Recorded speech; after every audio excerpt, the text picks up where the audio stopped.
TS4 news కి స్వాగతం. ముందుగా ముఖ్యాంశాలు. Modi emotional speech. ఈ కుర్చీ ప్రత్యేకత ఇదే.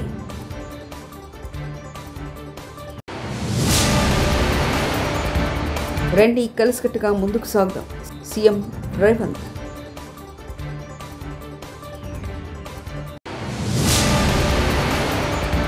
డెబ్బై 2 గంటలు టైం ఇస్తున్నా. సీఎం రేవంత్కి కేటీఆర్ సవాల్.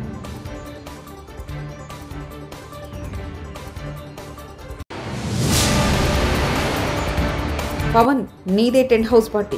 కనీసం నీ శాఖ గురించైనా తెలుసా? Perni Nani.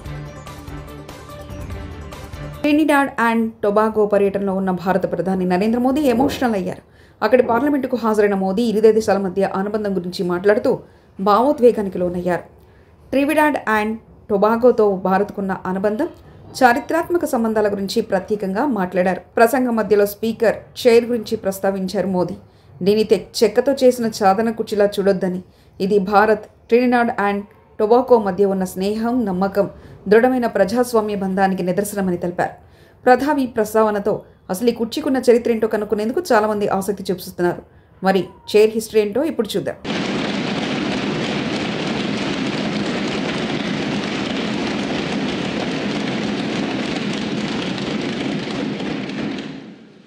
The words expresses the bond that one democracy feels for another. आप सभी जानते हैं, भारतीयों के लिए डेमोक्रेसी सिर्फ एक पॉलिटिकल मॉडल भर नहीं है, हमारे लिए ये वे ऑफ लाइफ है, हमारी हजारों वर्षों की महान विरासत है. इस संसद में भी कई साथी ऐसे हैं जिनके पूर्वज बिहार से हैं. वो बिहार जो महाजनपदों यानी एंशिएंट रिपब्लिक्स की भूमि है. వాయిస్ ఫర్ ది వాయిస్లెస్ అనే థీమ్తో తమ బాధను చెప్పుకోలేని వారికి రక్షణ కల్పించేందుకు ప్రస్తుత పరిస్థితుల్లో రాష్ట్ర స్థాయి సమావేశం ఏర్పాటు చేయడం చాలా అవసరమని ముఖ్యమంత్రి రేవంత్ రెడ్డి అన్నారు. ఈరోజు శనివారం MCRHRDలో బాలల లైంగిక వేధింపులు, రక్షణ అనే అంశంపై ఏర్పాటు చేసిన సదస్సులో సీఎం పాల్గొని ప్రసంగించారు. ఎంతో కీలకమైన అంశంపై సదస్సు నిర్వహిస్తున్న తెలంగాణ పోలీస్ ఇతర నిర్వాహకులకు సీఎం అభినందించారు. ఇలాంటి నేరాలను నియంత్రించడమే కాకుండా బాల బాధితులకు చట్టపరమైన అన్ని రకాల రక్షణ కల్పించాల్సి ఉందని అభిప్రాయపడ్డారు. లైంగిక వేధింపుల నుంచి అన్ని రకాలుగా రక్షణ కల్పించాల్సిన అవసరం ఉందని సీఎం రేవంత్ రెడ్డి అన్నారు. State of Telangana and Patron in Chief State Legal Services Authority, respected members of judiciary, senior police officers, women and child department officials, legal services experts, UNICEF, civil society and development partners, I welcome you to this state level conference. The theme, Voice for the Voiceless, is very important for our society. I congratulate the Telangana Police and other organizers for holding this conference. We must put child survivors at the center of our legal and moral framework in fighting this heinous crime against humanity. We have to protect our children from sexual abuse at any cost and with all means. My government gives top priority to the protection of children and women. Telangana Bharosa project has 29 centers. It provides police support, legal aid, medical assistance and counseling in a friendly environment. Telangana pioneered child-friendly courts run by Hyderabad Bharosa Center. The goal is not just faster cases disposal, but total child protection and development.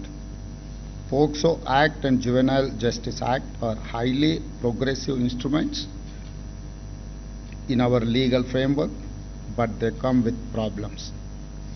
We must ensure procedure help child victims, not hurt them. రైతులకు ఎవరేం చేశారో చర్చిద్దామంటూ ముఖ్యమంత్రి రేవంత్ రెడ్డికి మాజీ మంత్రి KTR challenge విసిరారు. ఈరోజు శనివారం మంత్రి మీడియాతో మాట్లాడుతూ ఈ నెల 8న ఉదయం 11 గంటలకు సోమాజిగూడ ప్రెస్ క్లబ్లో రేవంత్ రెడ్డితో చర్చకు సిద్ధమని సవాల్ విసిరారు. 72 గంటల సమయం ఇస్తామని సీఎం రేవంత్ రెడ్డి ప్రిపేర్ అయి రావాలన్నారు. పేటీఎం మాదిరి పే సీఎంగా రేవంత్ రెడ్డి పేరు సంపాదించారని విమర్శించారు. రైతు బంధును కాంగ్రెస్ ప్రభుత్వం ఖచ్చితంగా ఎగ్గొడుతుందని మండిపడ్డారు. అన్నదాతకు సున్నం పెట్టిందే కాంగ్రెస్ ప్రభుత్వం అంటూ విరుచుకుపడ్డారు. రైతు సమస్యలపై చింతమడకు కొండారెడ్డిపల్లికైనా సరే రేవంత్ రెడ్డికి చర్చకు రెడీ అంటూ స్పష్టం చేశారు. దళిత బంధు రేవంత్ రెడ్డి గారి ద్వారా అందుకున్న దళితులు ఓట్లేయాలనా? ఎస్సీ ఎస్టీ డిక్లరేషన్ అమలు చేసినందుకు 12 లక్షల అభయహస్తం ఇచ్చినందుకు దళితులు గిరిజనులు వేయాలనా? 4,000 పెన్షన్లు ఇచ్చినందుకు ముసలోళ్ళు వేయాలనా? 2 లక్షల ఉద్యోగాలు ఇచ్చినందుకు పిల్లలు వేయాలనా? లేకపోతే నువ్వు 2,500 ఇస్తున్నందుకు మహిళలు వేయాలనా? ఎవడేయాలి నీకు ఓటు? లేకపోతే నువ్వు ఎగ్గొట్టినందుకు రైతు బంధు రైతులు వేయాలనా? ఎవడేయాలి? ఎందుకు వేయాలి? ఏ వర్గం సంతోషంగా ఉంది? చచ్చిపోతున్న ఆటో డ్రైవర్లు వేయాలనా నీకు ఓట్లు? ఎవరు వేయాలి? ఏ వర్గం సంతోషంగా ఉంది తెలంగాణలో? ఒకటే ఒక వర్గం సంతోషంగా ఉంది. రేవంత్ రెడ్డి ఆయన తొట్టి గ్యాంగ్ ఒకటి ఉంటుంది, పేర్లు చెప్పండి చెప్తా కానీ ఇప్పుడు వద్దు, మరోసారి చెప్తా. ఆ తొట్టి గ్యాంగ్ మాత్రం బాగా భయంకరమైన దోపిడీ, దండుపాలెం ముఠాలెక్క దోచుకునే పనులు ఉంది. వాళ్ళు మాత్రం సంతోషంగా ఉన్నారు. బిల్డర్లను గోకుడు, కాంట్రాక్టర్లను గీకుడు, ఆ పనిలో మాత్రం ఫుల్ ఉన్నారు, బిజీగా ఉన్నారు. ఆయననే చెప్పిండి నిన్న, కేసీఆర్ వస్తాడా కేటీఆర్ వస్తాడా అన్నాడు. మరి నేను వస్తా అంటున్నా, నీకు దమ్ముంటే రా, లేదంటే ఇంకొక ప్రతిపాదన 8 తారీఖు నాడు, ఇలా 5 తారీఖు, ఎందుకంటే ముఖ్యమంత్రి గారికి ప్రిపేర్ అయ్యేందుకు టైం పడుతుంది. 8 తారీఖు నాడు 11 గంటలకు మేమందరం వస్తాం, సోమాజిగూడ ప్రెస్ క్లబ్ రా, నీకు కుర్చీ చేసి పెడతాం. నీ కార్యకర్తలతో సహా వస్తావా, నీ ఎమ్మెల్యేలతో సహా వస్తావా, వాళ్ళు ఎంతమంది వస్తారో చెప్తే వాళ్ళకు కూడా ఇంతజాం చేస్తాం. ఛాయ్ బిస్కెట్ కూడా మా సోమాజిగూడ ప్రెస్ సోదరులను అడిగి అది కూడా ఏర్పాటు చేస్తాం. సోమాజిగూడలో ప్రెస్ క్లబ్లో 11 గంటలకు 8 తారీఖు నాడు నేను రెడీగా ఉంటా. నువ్వు వస్తావా రావా నీ ఇష్టం, నువ్వే ఛాలెంజ్ ఇస్తున్నావు, రావాలని కోరుతున్నా. వస్తే సంతోషం. చంద్రబాబు పాలనతో వ్యవస్థలు నిర్వీర్యమయ్యాయని ఆరోపించారు మాజీ మంత్రి పేర్ని నాని. ఏపీలో పోలీస్ వ్యవస్థ ఎక్కడుంది అని ప్రశ్నించారు. బాబురావు మీద దాడి చేసిన వారంతా టీడీపీలో ఉన్నారు కదా, టీడీపీ నేతల దోపిడిని అడ్డుకోవడం నాగమల్లేశ్వరరావు చేసిన నేరమా? ఏపీలో అన్ని దారుణాలు జరుగుతున్నా పవన్ ఎందుకు ప్రశ్నించడం లేదు? పవన్ కళ్యాణ్ జీవితమే సినిమా డైలాగులు, ఏ వేదిక మీదైనా సినిమా డైలాగులు చెప్పకుండా ఉన్నారంటూ సెటైరికల్ కామెంట్స్ చేశారు పేర్ని నాని. రాష్ట్రంలోని ప్రతి గ్రామాన నరరూప రాక్షసులే రాజ్యం ఏలుతున్నారు. ప్రస్తుతం ఈ నరకాసుర ఏలుబడిలో కరుకుగా నిటారుగా రౌడీ మోకలను, ఆడపిల్లలను చెరబట్టే కిరాతకులను, రాజకీయ ముసుగులేసుకొని హత్యలు ఘాతకాలు చేస్తున్నటువంటి సైకోగాళ్లను, లేదా ఇట్లాంటి దుర్మార్గులందరికీ సింహ స్వప్నంలా ఉండాల్సినటువంటి కాకి చొక్కాను సింహ స్వప్నంలాగా, ఈ కిరాతక మూకలకు సింహ స్వప్నంలాగా ఉండాల్సినటువంటి కాకి చొక్కాను నలిగిపోయిన శుద్ధి మెత్తగా తయారు చేసి ప్రజల మాన ప్రాణాలకు ఈ రాష్ట్రంలో రక్షణ లేకుండా చేస్తున్నటువంటి నారా చంద్రబాబు నాయుడు గారి పరిపాలన చూస్తే ఇప్పటికే ప్రజల్లో ఏహ్యభావం మొదలైంది. నారా చంద్రబాబు నాయుడు గారు ముఖ్యమంత్రిగా ప్రమాణ స్వీకారం చేస్తూ పక్షపాతం కానీ, భయం కానీ, వివక్ష కానీ లేకుండా రాగద్వేషాలకు అతీతంగా పరిపాలన చేస్తాను అని చెప్పి దైవ సాక్షిగా ప్రమాణం చేస్తున్నానని చెప్పని నారా చంద్రబాబు నాయుడు గారు ప్రమాణం చేశారు. అంటే దేవుడు సాక్షిగా ప్రమాణం చేసినటువంటి నారా చంద్రబాబు నాయుడు గారు ఇవాళ గడచిన సంవత్సర కాలంగా అంటే దేవుడు సాక్షిగా ప్రమాణం చేసినటువంటి నారా చంద్రబాబు నాయుడు గారు ఏపీలో కూటమి ప్రభుత్వం మామిడి రైతులతో చెలగాట మారుతుందని ఆరోపించారు మాజీ టీడీటీ చైర్మన్ భూమన కరుణాకర్ రెడ్డి. చిత్తూరులో కుమార్ అనే రైతును ఫారెస్ట్ అధికారులు ఇబ్బందులకు గురి చేశారు. బిన్ లాడెన్స్ అమెరికా దాడి చేసినట్లు మారుమూల గ్రామాల్లో ఉన్న రైతును కూటమి నేతలు భయభ్రాంతులకు గురి చేస్తున్నారని మండిపడ్డారు. రైతుల కోసం వైఎస్ జగన్ తప్పకుండా వస్తారు, వారిని కలిసిన కష్టాలను తెలుసుకుంటారని తెలిపారు.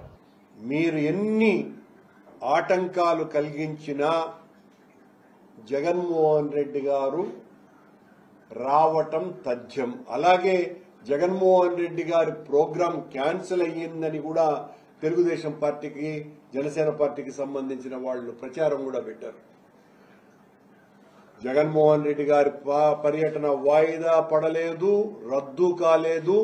9వ తారీఖున జగన్మోహన్ రెడ్డి గారు బంగారుపాళ్యం వస్తున్నారు. మీరు రైతుల్ని బెదిరించినా రైతులు కూడా చాలా మంది మేము స్వచ్ఛందంగా వచ్చి మాకు జరిగినటువంటి అన్యాయం ఇది అని తెలియజెప్తామని వాళ్ళు సిద్ధంగా ఉన్నారు. కర్ణాటక ప్రభుత్వం ఇంత పెద్ద మద్దతు ధర ప్రకటించినా ఇప్పటికీ కూడా ఈ రాష్ట్ర ప్రభుత్వం చంద్రబాబు నాయుడు గారు మాయమాటలు చెప్పటమే తప్ప ఏ రకమైనటువంటి సహాయము చేయటం లేదు. మద్దతు ధర లేదు. పిచ్చాపాటి కార్యక్రమం ఈ మామిడి రైతుల ఫ్యాక్టరీల వాళ్లతో యజమానులతో మాట్లాడడం తప్ప మరొక కార్యక్రమం చేయకపోగా ఆశ్చర్యకరంగా 4వ తారీఖున ఈ నెల 4వ తారీఖున టి కుమార్ అనేటువంటి తుమిండ విలేజ్ చిత్తూరు మండలం సంబంధించిన ఒక రైతు ఇక మామిడి పండిస్తే ఇక గిట్టుబాటు ధర రాదు, ఇంకా ఆత్మహత్యలే శరణ్యం మనకి, కనుక ఈ చెట్లు కొట్టేసుకుందాము అని ఆయన చెట్లు కొట్టేసుకుంటే వెనువెంటనే ఫారెస్ట్ అధికారులు అక్కడ వాలిపోయి ఏం పీక్తారనేది చెడు మాట కాదు. దీన్ని హిందీలో ట్రాన్స్లేట్ చేస్తే క్యా ఉకర్తా అని అర్థం. నేను తెలుగు ఇప్పుడే నేర్చుకుంటున్నా. ఫ్లో వచ్చినప్పుడు ఏం చేయలేను. కవితకు కేటీఆర్ భార్యకు క్షమాపణలు చెప్పను. ఫ్లోలో వచ్చిన మాటలను మనసులో తీసుకోవద్దు. మహిళా కమిషన్ ముందు విచారణకు హాజరైన అనంతరం మీడియాకు వివరించిన కాంగ్రెస్ నేత ఫిరోజ్ ఖాన్. ఏం పీక్తారు, వాట్ ఈస్ రా పీక్తున్నా అని ట్రాన్స్లేట్ చేస్తే మీరు హిందీలో క్యా ఉఖాడ్ రై. సో దానిలో ఏం డెరోగేటరీ లేదు. నుంచి ఒక ప్రెస్ రిపోర్టర్ క్వశ్చన్ అడిగినాడు. అప్పుడు కవిత కూడా ఇంట్రెస్టెడ్ జూబ్లీ సెలెక్షన్ అని చెప్పినాను. సో నేను చెప్పిన కవిత ఏం పీక్తుంది, ఇది నా స్లాంగ్ లాంగ్వేజ్.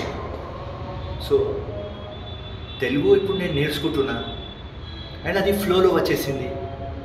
సో పీక్తున్నా అని ట్రాన్స్లేట్ చేస్తే మీరు హిందీలో క్యా ఉఖాడ్ రై. సో దానిలో ఏం డెరోగేటరీ లేదు. నేను మహిళలకు అట్మోస్ట్ రెస్పెక్ట్ చేసే ఒక వ్యక్తి ఫిరోజ్ ఖాన్. సో ఇది నా స్టైల్ ఆఫ్ భాష.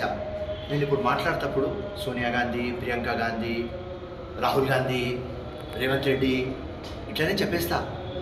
సో కేటీఆర్ పెళ్ళం ఇది చెప్పేస్తా, కవిత. సో మేడం ఏమంటున్నారంటే మీరు రెస్పెక్ట్గా శ్రీమతి గారు జీ అది యూజ్ చేయాలి. సో ఇది నా భాష. ఈ స్టైల్లో నేను ఫంక్షన్ చేస్తాను. సో నాకు ఏం డెరోగేటరీ ఇక్కడ కనిపించలేదు. ఏం పీక్తారు, వాట్ ఈస్ రా అని అడిగినా నేను. కానీ తప్పకుండా కొద్దిగా గారు జీ అది నేను యూజ్ చేయాలి. కానీ నేను పూర్తిగా గ్యారంటీ ఇయ్యను. రైట్, ఆ ఫ్లోలో ఎట్లా ఉంటుంది అట్లనే మాట్లాడతాం. శ్రీశైలం జలాశయానికి వరద ప్రవాహం క్రమంగా పెరుగుతుంది. జూరాల ప్రాజెక్టు నుంచి 1,20,419 క్యూసెక్ల వరద నీరు ప్రాజెక్టులకు వచ్చి చేరుతుంది. అవుట్ఫ్లో 67,009 క్యూసెక్ల నీటిని దిగులు విడుదల చేస్తున్నారు. ఎడమగట్టు విద్యుత్ కేంద్రం నుంచి 35,315 క్యూసెక్లు, కుడి విద్యుత్ కేంద్రం నుంచి 31,704 క్యూసెక్ల నీరు విడుదలవుతుంది. విద్యుత్ ఉత్పత్తి ద్వారా నాగార్జున సాగర్కు నీటిని విడుదల చేస్తున్నారు. శ్రీశైలం పూర్తిస్థాయి నీటి మట్టం 885 అడుగులు కాగా ప్రస్తుతం 876.90 అడుగులు ఉంది. ప్రాజెక్టు పూర్తిస్థాయి నీటి నిల్వ సామర్థ్యం 215.80 టీఎంసీలు కాగా ప్రస్తుతం 172.66 టీఎంసీలకు చేరింది. Modi emotional speech. ఈ కుర్చీ ప్రత్యేకత ఇదే.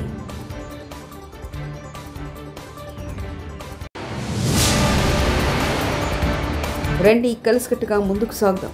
సీఎం రేవంత్.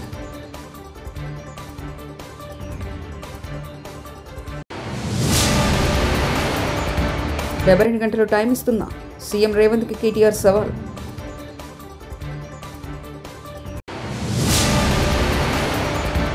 పవన్, నీదే టెంట్ హౌస్ పార్టీ. కనీసం నీ శాఖ గురించైనా తెలుసా? పేర్ని నాని. TS4 న్యూస్ ఇంతటితో సమాప్తం. చూస్తున్నారండి TS4 తెలుగు.